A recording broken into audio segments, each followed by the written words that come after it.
Hello friends, study with BH classes में आपका बहुत बहुत स्वागत है। आज हम इंडियन पॉलिटी के अगले सेक्शन की तरफ बढ़ेंगे और आज हम कटौती प्रस्ताव के बारे में जानेंगे कि कटौती प्रस्ताव बजट से संबंधित होते हैं। सबसे पहले हम देखेंगे नीतिगत कटौती। नीतिगत कटौती में क्या होता है? नीतिगत कटौती में क्या होता है?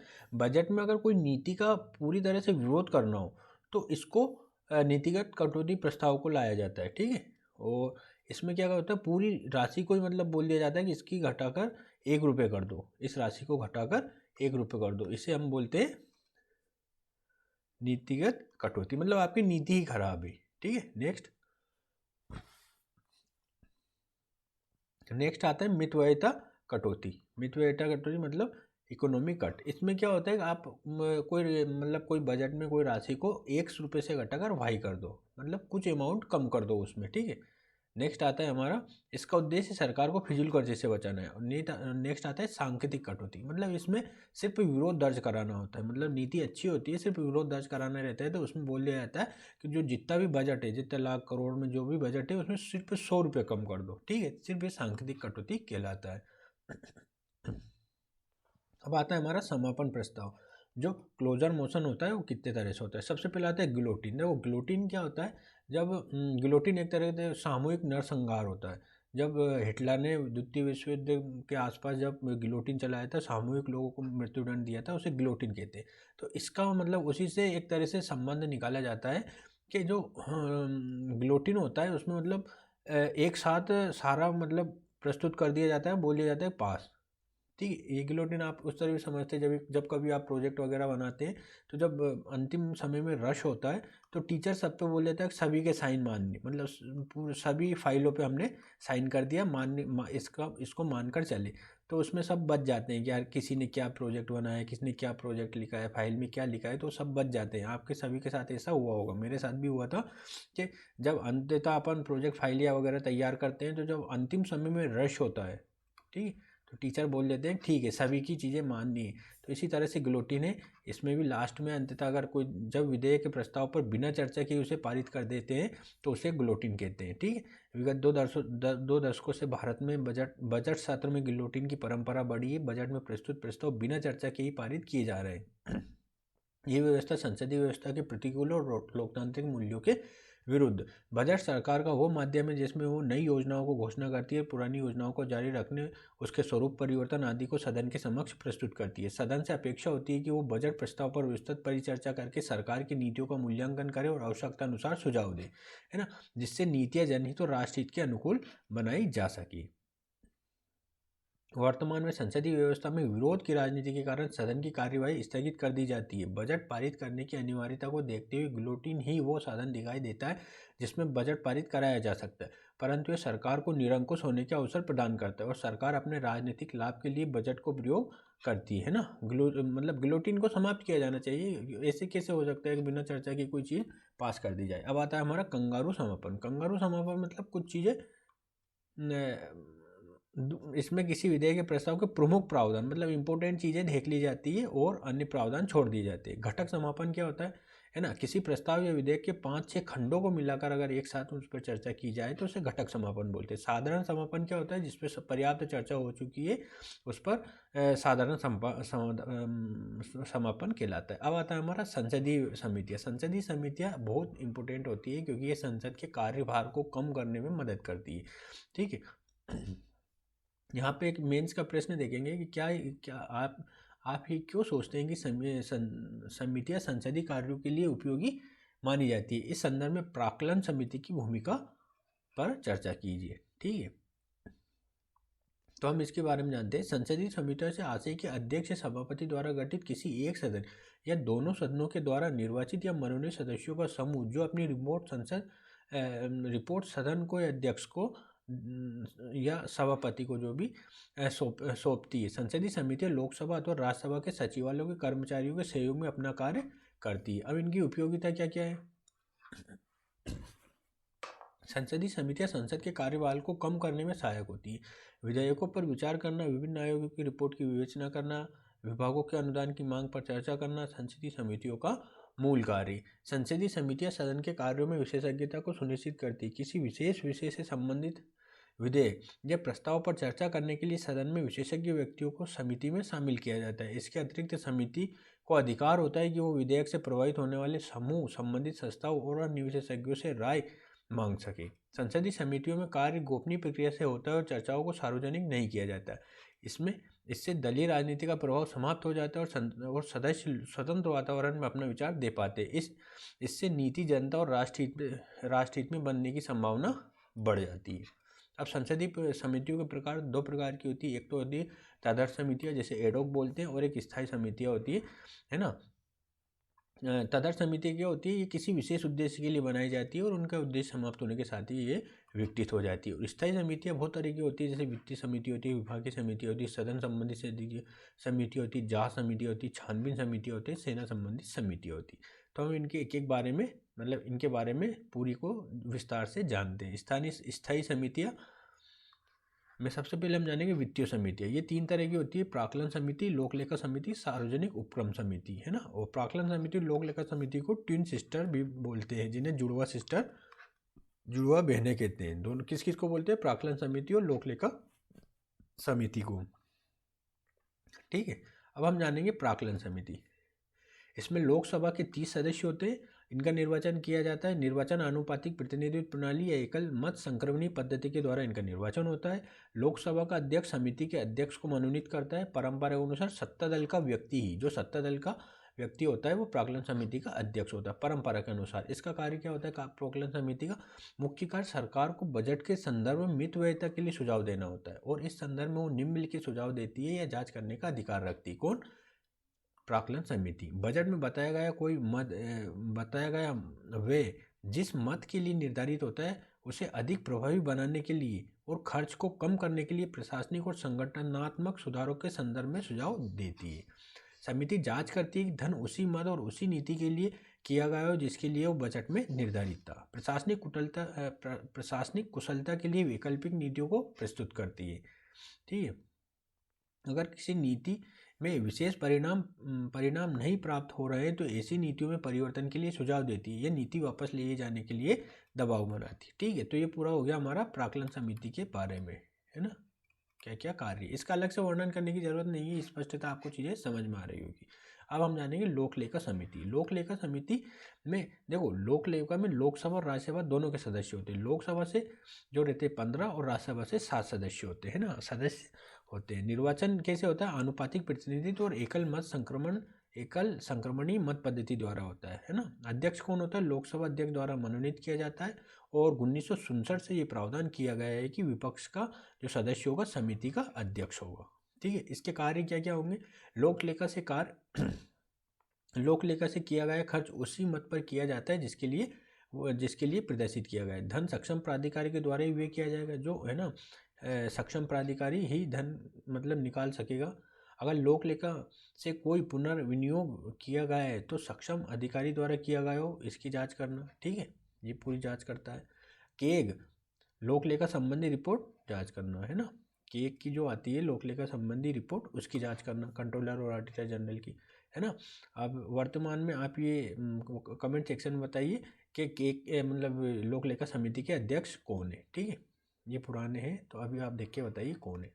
ठीक है, प्राक्कलन और लोक लेखा समिति जुड़वा बहने कहलाती है, जो मैं पहले बता चुका हूँ। लोक नियंत्रक महालेखा परीक्षक को लोक लेखा समिति का मित्र और मार्गदर्शक भी कहा जाता है। ठीक है, ये कभी कभी प्री में आ जाता है।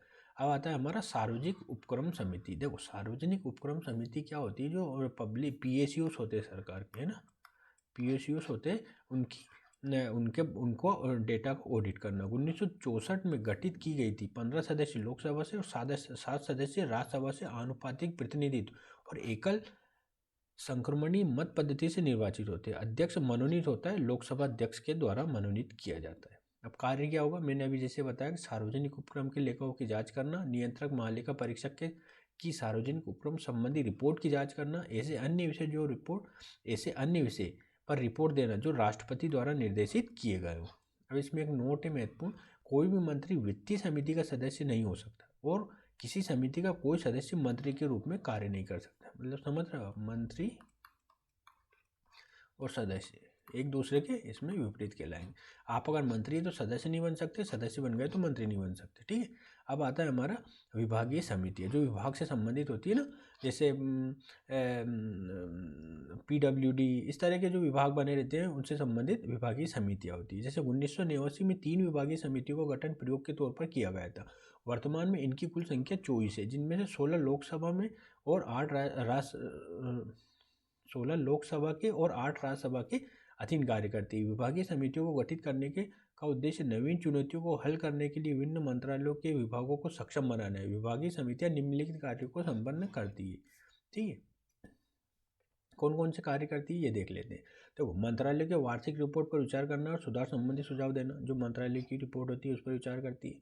मंत्रालय द्वारा दी गई अनुदान की मांगों पर विचार करना और सुझाव देना, ठीक है। मंत्रालय द्वारा जो अनुदान की मांगे की गई है या उसमें जो भी उन्होंने सुझाव दिया उस पर विचार करना। संबंधित विभाग की कार्यकुशलता को बढ़ाने संबंधी सुझाव सदन के समक्ष प्रस्तुत करना, ठीक है। मंत्रालय के समक्ष नवीन आवश्यकताओं को देखते हुए नए कानून के लिए प्रस्ताव देना। मतलब विभागीय समितियाँ जो मंत्रालय संबंधित चीज़ें होती है उनको सदन के समक्ष रखवाने में अपनी मदद करती है। अब आता है हमारा सदन संबंधी समिति। इसमें भी अलग अलग होती है, जैसे कार्य मंत्रणा समिति और नियम समिति। कार्य मंत्रणा समिति क्या होती है? इसमें लोकसभा अध्यक्ष और 14 अन्य सदस्य होते हैं, ठीक है। राज्यसभा में इसमें उपसभापति होता है और 11 सदस्य होते हैं। संसद में प्रतिदिन के कार्यों के संबंध में अध्यक्ष या सभापति के सहयोगी के रूप में कार्य करती है। इसमें विधायी कार्य, प्रस्ताव आदि सभी संबंधित सुझाव सम्मिलित होते हैं। सदन में अनुपस्थित समिति केवल लोकसभा में गठित की जाती है, ठीक है। ये याद रखना, अनुपस्थित समिति है जो केवल लोकसभा में गठित की जाती है और इसमें कुल 15 सदस्य होते हैं। यदि कोई सदस्य 60 दिन से, ये विशेष बात है, 60 दिन तक सदन को बिना सूचित किए अनुपस्थित रहता है तो उसे सदन से निष्कासित करने के लिए भी सुझाव देती है। आप अगर जैसे एक बार हुआ था कि अगर राहुल गांधी के बारे में कोई विवाद हुआ था कि ये बहुत दिनों से बिना बताए सदन में उपस्थित नहीं है, अगर 60 दिन तक अगर वो अनुपस्थित रहते हैं तो उन्हें निष्कासित किया जा सकता है, ठीक है, सदन से। बट उनको जानकारी देनी पड़ती है। जैसे आप विदेश जा रहे हैं या कहीं भी ऐसी जगह जा रहे हैं, लेकिन सदन को पता होना चाहिए, 60 दिन तक आप उन्हें बिना बताए नहीं रह सकते। नियम समिति होती है। नियम समिति में क्या होता है, लोकसभा में भी होती है, राज्यसभा में होती है। लोकसभा का अध्यक्ष रहता है, उसमें एक अध्यक्ष रहता है और 14 सदस्य रहते हैं। राज्यसभा में कौन कौन होता है? सभापति, उपसभापति और 14 सदस्य होते हैं। इनका कार्य क्या होता है? नियम समिति का इसका कार्य सदन नियमानुसार कार्य करे, इसे सुनिश्चित करना होता है। ये सदन की नियमावली में आवश्यकता अनुसार सुधार का सुझाव भी देती है, नियम समिति। अब आता है हमारा जांच समिति। जांच समिति में क्या क्या है? पहले आती याचिका समिति, फिर आती विशेषाधिकार समिति। याचिका समिति में 15 सदस्य होते हैं लोकसभा वाली में, और राज्यसभा वाली में 10 सदस्य होते हैं। विशेषाधिकार में लोकसभा वाली में 15 और राज्यसभा वाली में 10, है ना। विशेषाधिकार से संबंधित मुद्दे देखती है। जनता की विभिन्न शिकायतों जो सांसदों द्वारा सदन में प्रस्तुत की गई होती है उन पर कार्यवाही के संबंध में रिपोर्ट प्रस्तुत करती है।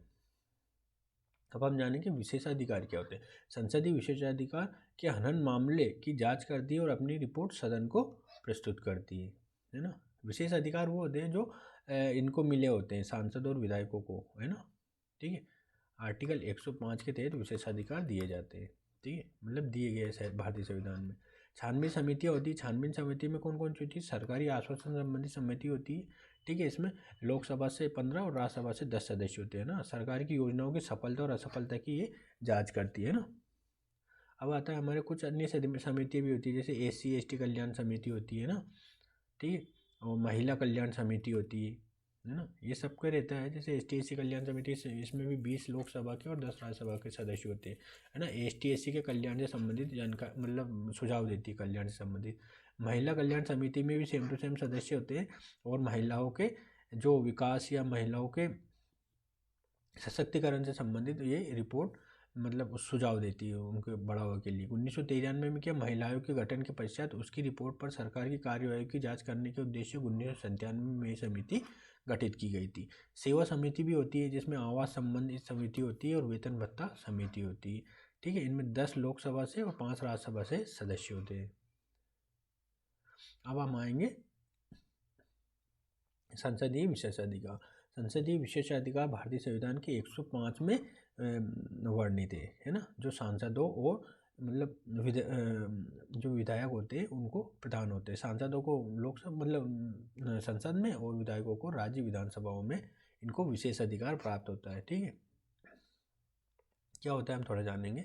भारतीय संविधान के अनुच्छेद 105 में संसदीय विशेषाधिकारों के संबंध में प्रावधान किया गया है। इसमें प्रावधान है कि संसद विधि बनाकर विशेषाधिकारों का निर्धारण कर सकती है और जब तक ऐसी विधि नहीं बनाई गई तब तक सांसदों को वही विशेषाधिकार प्राप्त होंगे जो हाउस ऑफ कॉमन्स के सदस्यों को प्राप्त है। अनुच्छेद 105 के आधार पर लोकसभा और राज्यसभा के नियमों के अधीन कुछ विशेषाधिकारों का निर्धारण किया गया है और अनुच्छेद 105 में भी सदन और सांसदों को विशेषाधिकार दिए गए हैं। इन सब के आधार पर संसदीय विशेषाधिकारों को दो श्रेणियां बनाई गई है। कौन कौन सी मानी जा सकती है? सामूहिक विशेषाधिकार और व्यक्तिगत विशेषाधिकार। सामूहिक क्या होता है? जो सदन की किसी कार्यवाही को न्यायपालिका में प्रश्नगत नहीं किया जा सकता है ना। यद्यपि न्यायपालिका ने यह निर्धारित किया है कि यदि किसी कार्रवाई के संबंध में अध्यक्ष या सभापति द्वारा निश्चित प्रक्रिया का पालन नहीं किया गया हो तो न्यायपालिका निर्देश जारी कर सकती है, परंतु किसी कार्रवाई के बारे में निर्णय नहीं दे सकती। मतलब संसद में जो भी कार्यवाहियाँ होती है उसके लिए आप कोर्ट नहीं जा सकते, ये कार्यवाही गलत हुई है सही हुई है ना, ये सदन का विशेषाधिकार है। यदि कोई सांसद किसी आपराधिक मामले में गिरफ्तार किया गया हो तो इसकी सूचना तुरंत सदन को उपलब्ध करानी होती है। ठीक है, ये बात बहुत महत्वपूर्ण याद रखिए, है ना। सदन के परिसर में किसी भी कानूनी कार्रवाई को अध्यक्ष या सभापति की अनुमति के बिना नहीं किया जा सकता। एक ऐसा मुद्दा आ गया था, अभी देखो आप, मैं एक उदाहरण देता हूँ। पश्चिम बंगाल में किसी विधायक को ये सेंट्रल एजेंसी कोई पकड़ने गई थी किसी मामले में, तो वहाँ के जो विधानसभा के अध्यक्ष है उनने बोल दिया था कि हमारे परिसर में आप गिरफ्तार नहीं कर सकते क्योंकि दिस इज आवर प्रीमिसेस, ये हमारा क्षेत्राधिकार है। तो ये वाला पॉइंट वहाँ पे लागू हुआ था। सदन को अधिकार होता है कि वो अपनी कार्यवाही को प्रकाशित या प्रसारित करने की अनुमति प्रदान करे या अनुमति देने से इनकार कर दे। देखो सदन में क्या होता है, सदन में जो भी गतिविधियाँ होती है वो पूरी सदन के अंतर्गत होती है। ठीक है, जो वहाँ के जो सभापति या अध्यक्ष है सदन का, वो जो चाहेगा वही होगा। जैसे वो चाहता है कि लाइव प्रसारण ना हो तो नहीं होगा, हो तो होगा। कौन आएगा वहाँ पे, जो वहाँ की लॉबी होती है उसमें कौन बैठ सकता है। अभी कुछ दिनों पहले कुछ लोग संसद में घुस गए थे, उन्होंने कुछ ज्वलनशील पदार्थ भी जलाया था, है ना। तो इसी तरह के मुद्दे काफ़ी बने रहते हैं। सदन में ये अधिकार होता है कि वो अपनी कार्यवाही से बाहरी व्यक्ति को निष्कासित कर सके। देखो ये पॉइंट, बाहरी व्यक्ति को निष्कासित कर सके। यदि कोई सदस्य या कोई अन्य व्यक्ति सदन के विशेषाधिकारों को हनन करता है या सदन की अवमानना करता है तो सदन उसे दंडित भी कर सकता है। ठीक है, अर्ध न्यायिक संस्था की तरह भी सदन कार्य कर सकता है। ठीक है, अब आते हैं हमारे व्यक्तिगत विशेषाधिकार जो सांसद और विधायकों को पर्सनली मिले होते हैं। जैसे संसद में कही गई किसी बात के लिए सांसद को न्यायपालिका में प्रश्नगत नहीं किया जा सकता है। ठीक है, मतलब संसद में कोई व्यक्ति क्या बोल रहा है उससे न्यायपालिका में नहीं जा सकते कि इसने तो ये बोला था, इसके वाक और अभिव्यक्ति की स्वतंत्रता, मतलब आर्टिकल 9A के तहत इसमें इनको संरक्षण प्राप्त है ना। उसके खिलाफ आप नहीं जा सकते कि इन्हें वाक और अभिव्यक्ति का उल्लंघन किया, नहीं जा सकते क्योंकि इन्हें व्यक्तिगत विशेषाधिकार प्राप्त हुआ है 105 के तहत। किसी सिविल मामले में किसी सांसद को सत्र के दौरान और सत्र के 40 दिन पहले से लेकर 40 दिन बाद तक गिरफ्तार नहीं किया जा सकता है। ठीक है, किसी सिविल मामले में। ठीक है, किसी सांसद को सत्र के दौरान किसी संसदीय समिति द्वारा या किसी अन्य मामले में गवाह के रूप में उपस्थित होने के लिए बाध्य नहीं किया जा सकता। ठीक है, जैसे बहुत सारे में अभी कुछ एक केस हुआ था जिसमें अमित शाह जी को कोर्ट ने मना कर दिया था, वो नहीं, मतलब नहीं जा सकते हम क्योंकि वो अभी इन गतिविधियों में है ना। सांसद मतलब सदन चल रहा है तो नहीं जाना है, टाइम नहीं मिल रहा है, तो कोर्ट इस तरह से अलाउ कर देता है। अब इनका हम विधिक संहिताकरण क्यों नहीं कर पा रहे हैं, है ना, क्यों नहीं कर पा रहे, इसका क्या कारण है? संसद सदस्यों को विशेषाधिकार और मुक्तियाँ प्रदान की गई है, वो अपने सार्वजनिक उत्तरदायित्वों का निर्वहन बिना किसी दबाव के कर सके। यही कारण है कि इसे विधिक रूप नहीं प्रदान किया गया है, क्योंकि यह माना जाता है कि इस संबंध में विधि बनाने का अर्थ है कि न्यायपालिका विधायिका के मामले में हस्तक्षेप का अवसर प्राप्त कर लेगी। यह शक्ति पृथक्करण के सिद्धांत का उल्लंघन होगा। वर्तमान समस्या और सुझाव क्या हो सकते हैं? वर्तमान में संसदीय विशेषाधिकारों का दुरुपयोग किया जा रहा है। वाक और अभिव्यक्ति की स्वतंत्रता का प्रयोग करते हुए सांसद न केवल असंसदीय और अभद्र भाषा का प्रयोग कर रहे हैं, बल्कि कार्यवाही को बाधित करने के लिए असंसदीय कृत्य भी कर रहे हैं। विगत 2 दशकों में इसमें वृद्धि हुई, अतः वर्तमान में विधिक संहिताकरण विशेषाधिकारों के संदर्भ में अनिवार्य प्रतीत हो रहा है। देखो, कभी कभी सदन में ऐसी स्थिति बन जाती है, जैसे कोई कागज फाड़ देता है, ठीक है, कोई अभद्र भाषा बोलता है ना, तो इस तरह से इनका विधिक संहिताकरण को कभी कभी बल प्रदान किया जाता है, कभी कभी लड़ भी पड़ते हैं, ठीक है। विशेषाधिकारों के संहिताकरण के लिए समिति गठित की जानी चाहिए, जिसमें राजनीतिक दलों के अतिरिक्त न्यायिक क्षेत्र, समाज के प्रभुत्व वर्ग और समाज सेवी संगठनों के सदस्य शामिल हो। प्रावधान ऐसे बनाए जाने चाहिए जैसे न्यायिक हस्तक्षेप की संभावना न हो। इसके अतिरिक्त सांसदों को संसदीय व्यवहार का प्रशिक्षण भी दिया जाना अनिवार्य है।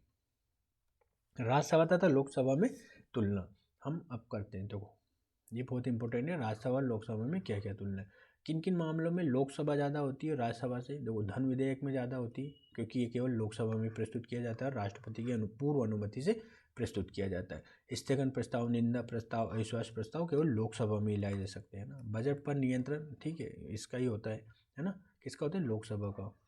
और संयुक्त बैठक भी लोकसभा के फेवर में होती है, क्योंकि देखो लोकसभा में ज़्यादा सदस्य होते हैं ना, ज़्यादा सदस्य होते हैं, इसलिए अगर संयुक्त बैठक होगी तो इनका मेजोरिटी ज़्यादा रहेगा, मतलब अगर वोटिंग होगी तो इनकी ताकत ज़्यादा रहेगी लोकसभा वालों की, ठीक है। अब कौन कौन से मामले में लोकसभा राज्यसभा बराबर होती है? संविधान संशोधन विधेयक किसी भी संसद में लाया जा सकता है, ठीक है, वो दोनों बराबर होते हैं इसमें ना। आपातकाल से संबंधित प्रोविजन होते हैं, दोनों सदनों में लाए जा सकते हैं, बराबर है। राष्ट्रपति पर महाभियोग किसी भी सदन में लगाया जा सकता है, इसलिए बराबर है। न्यायाधीश, नियंत्रक, महालेखा परीक्षक, निर्वाचन आयुक्त आदि को हटाने की जो प्रक्रियाएं होती है वो किसी भी सदन में लाई जा सकती है। अब कौन कौन से मामलों में राज्यसभा की शक्तियाँ ज़्यादा है लोकसभा की तुलना में? तो जैसे आर्टिकल 249 में राज्य सूची के विषय पर संघ को कानून बनाने का अधिकार कौन देता है? राज्यसभा देती है।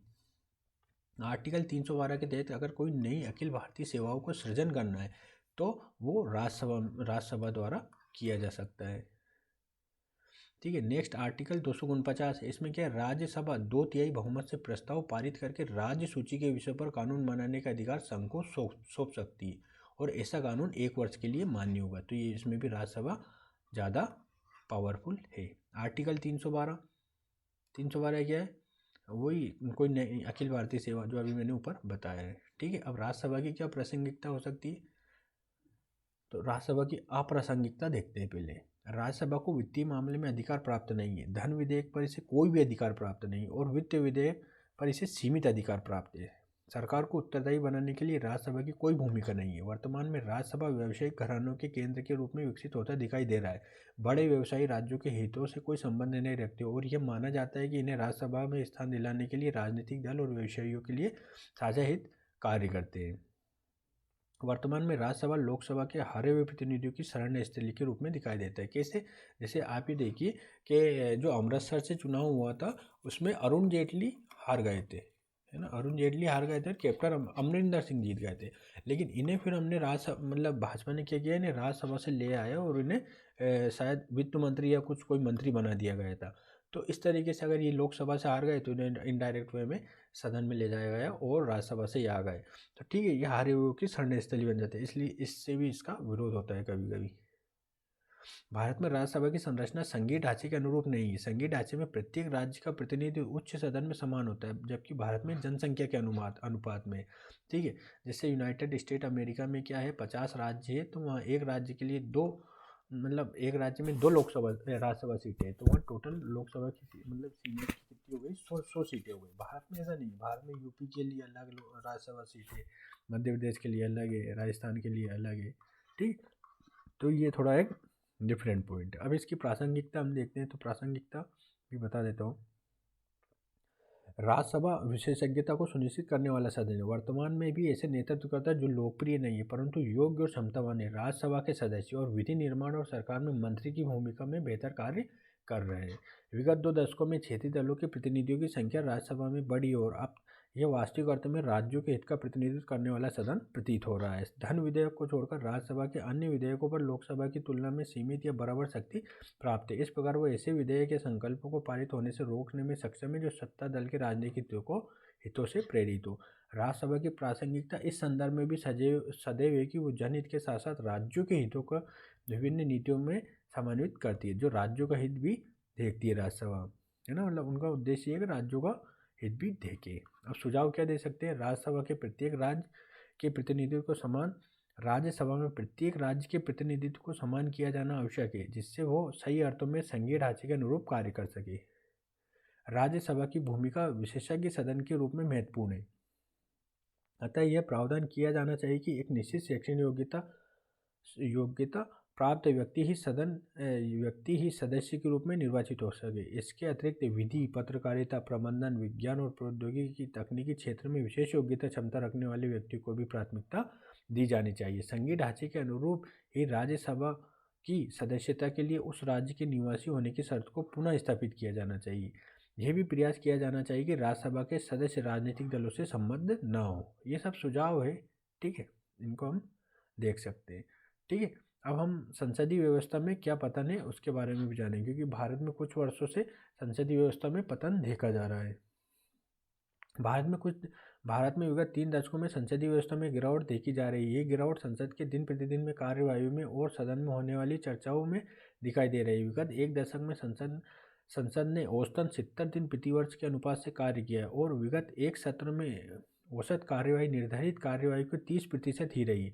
इस दौरान प्रश्नकाल और शून्यकाल भी बाधित हो रहे हैं। इसका समग्र प्रभाव सरकार की जवाबदेहिता में कमी, विधि निर्माण प्रक्रिया में कमी और कार्यपालिकाई तानाशाही के रूप में दिखाई दे रहा है। संसदीय व्यवस्था को एक गिरावट निम्नलिखित कारणों से देखी जा रही है। कौन कौन सी? वर्तमान में अपराधियों के राजनीतिकरण ने संसदीय व्यवस्था को नकारात्मक रूप से प्रभावित किया है। 16वीं लोकसभा में 186 सदस्यों पर गंभीर आपराधिक मामले दर्ज है। ऐसे सांसद संसद में परिचर्चा करने से बचते और अवसर प्राप्त करते ही कार्यवाही को बाधित करते। जब कोई आपराधिक प्रवृत्ति का व्यक्ति ही संसद का सदस्य बन जाएगा तो वो इस तरह की गतिविधियों में भाग लेगा। वर्तमान में संसद में धनी व्यक्तियों की संख्या बढ़ी है। 16वीं लोकसभा में 82% सांसद की संपत्ति जो है 1 करोड़ से अधिक है। ऐसे सांसद आम जनता की समस्याओं से पूर्ण रूप से परिचित नहीं होते। परिणाम स्वरूप जन मुद्दों पर गंभीर परिचर्चा नहीं हो पाती है। वर्तमान में अनेक सांसद ऐसी पृष्ठभूमि से जिन्हें विदेशों से शिक्षा प्राप्त की, जैसे राहुल गांधी हो गए, है ना। ऐसे बहुत सारे सांसद हैं जो विदेशों में पढ़े, मतलब इन्हें न तो भारतीय समाज की समझ है न ही यहाँ की चुनौतियों के संदर्भ में। अतः ये सदन में चर्चा करने से बचते हैं और सदन को बाधित करते हैं। मतलब ये राहुल गांधी जी विदेश पढ़े, ऐसा नहीं कह सकते कि भारतीय संस्कृति परिचित नहीं है, पर ये विदेश पढ़े। और भी लोग हैं जो विदेश पढ़े हुए हैं। विगत 3 दशकों में क्षेत्रीय दलों की उपस्थिति संसद में बढ़ी है। इसका परिणाम ये है कि क्षेत्रीय मुद्दों को उठाने के लिए संसदीय कार्यवाही को बाधित किया गया है। जो राष्ट्रीय मुद्दों के ऊपर क्षेत्रीय मुद्दे उठने लगे। संसदीय कार्यवाही के टेलीविजन प्रसारण ने गंभीर परिचर्चा के स्थान पर प्रदर्शन को महत्व दिया है। धर्म जाति से संबंधित मुद्दे प्राथमिकता प्राप्त करते हैं, जिनके नाम पर कार्यवाही बाधित की जाती है, और महंगाई, नक्सलवाद, आतंकवाद, बेरोजगारी जैसे मुद्दे छोड़ दिए जाते हैं। ठीक है, मतलब ऐसे दिया जाता है जो लोग ज़्यादा देखें, इस तरह के मुद्दे उठाए जाते हैं। उपरोक्त के परिणाम स्वरूप संसद वर्तमान में अपनी भूमिका के निर्वहन में सक्षम नहीं दिखाई दे रहा है और इससे निम्नलिखित परिणाम दिखाई दे रहे हैं। जैसे क्या कि कार्यपालिका की तानाशाही, है ना, जिससे न्यायिक अति सक्रियता हम बोलते हैं। न्यायपालिका को विधायी कार्यों में हस्तक्षेप की अवसर, है ना। न्यायपालिका बार बार हस्तक्षेप करती है। न्यायपालिका तथा कार्यपालिका में टकराव, है ना, शक्ति पृथक्करण का उल्लंघन हो रहा है। कभी कभी वित्तीय भार में वृद्धि हो रही है। अब हम इसमें क्या क्या सुझाव दे सकते हैं? कम से कम उच्च सदन में शैक्षिक योग्यता को अनिवार्य किया जाना चाहिए। पढ़े लिखे लोग ही जाएं, ऐसा अनिवार्य होना चाहिए। गंभीर जघन्य अपराधियों, बैंक ऋण के देनदारों को, सरकारी संपत्ति पर कब्जा करने वाले आरोपियों को चुनाव उम्मीदवार के रूप में नामांकन करने से रोका जाना चाहिए। संसद में इसके लिए कानून बनाया जाए। कानून में त्वरित न्यायालय की स्थापना का प्रावधान होना चाहिए, जिससे आरोपित उम्मीदवार के मामलों का शीघ्र निस्तारण किया जाए। राजनीतिक दलों में आंतरिक लोकतंत्र होना चाहिए और उम्मीदवारों को चयन कार्यकर्ताओं द्वारा किया जाना चाहिए। संसद की कार्यवाही के लिए निश्चित कार्य दिवस एवं घंटे निर्धारित किए जाने चाहिए और किसी भी दशा में 1 वर्ष में इन निश्चित कार्य दिवस में कार्यवाहियाँ होनी चाहिए। संसद के सदन में व्यवहार को नियंत्रित करने के लिए विशेषाधिकारों का विधिक संहिताकरण किया जाना चाहिए। सदन को सत्र बुलाने का अधिकार कार्यपालिका को न देकर सदन के सांसदों को दिया जाना चाहिए और 1/10 सांसद अगर सत्र की तिथि का प्रस्ताव प्रस्तुत करे तो राष्ट्रपति द्वारा सत्र आहूत किया जाना चाहिए। अगर ऐसा हो तो ऐसा नहीं होना चाहिए डायरेक्ट केंद्र सरकार मतलब जो सरकार ने बोल दिया आप सत्र बुलाओ तो सरकार आया है। इस पर 1/10 सांसदों का हस्ताक्षर या जो भी हो इस तरह से होना चाहिए, अनुमति होनी चाहिए। 1/10 सांसद अगर लिखित देते, लिखित में बोलते हैं कि यार संसद आहूत किया जाना चाहिए, सत्र आहूत किया जाना है, तभी आहूत होना। जैसे अभी नारी शक्ति वंदन अधिनियम जो लाया गया है उसको बुलाने में अगर ऐसा कुछ होता तो अच्छा रहता। डायरेक्ट केंद्र सरकार ने बोल दिया कि सत्र आयोजित किया जाता है। नेक्स्ट आता है, यदि कोई सांसद कार्यवाही में अनुपस्थित रहता है तो उसके वेतन भत्तों में कटौती की जानी चाहिए और उस पर अर्थदंड भी लगाया जाना चाहिए। सांसदों के सत्र में किए गए कार्यों का विवरण उसके निर्वाचन क्षेत्र की जनता के समक्ष प्रत्येक सत्र के बाद प्रस्तुत किए जाने चाहिए, जिससे जनता अपने प्रतिनिधियों का आकलन कर सके। सदन में प्रस्तावों पर चर्चा प्रत्येक दिन के कार्य घंटों के समाप्ति के पश्चात की जानी चाहिए, जिससे विधि निर्माण की प्रक्रिया बाधित न हो। दल बदल कानून में संशोधन किया जाना चाहिए। इसे अविश्वास प्रस्ताव, स्थगन और निंदा प्रस्ताव तक सीमित किया जाना चाहिए, जिससे विभिन्न मुद्दों पर सांसद स्वतंत्र अभिव्यक्ति कर सके। ठीक है, तो ये पूरा हमने पढ़ लिया है भाग 5। ठीक है, कल हम भाग 6 राज्य के बारे में पढ़ेंगे। तो आज का वीडियो यही समाप्त करते हैं। इसी के साथ हमारा भाग 5 पूरा कंप्लीट होता है। तो वीडियो देखने के लिए बहुत बहुत धन्यवाद।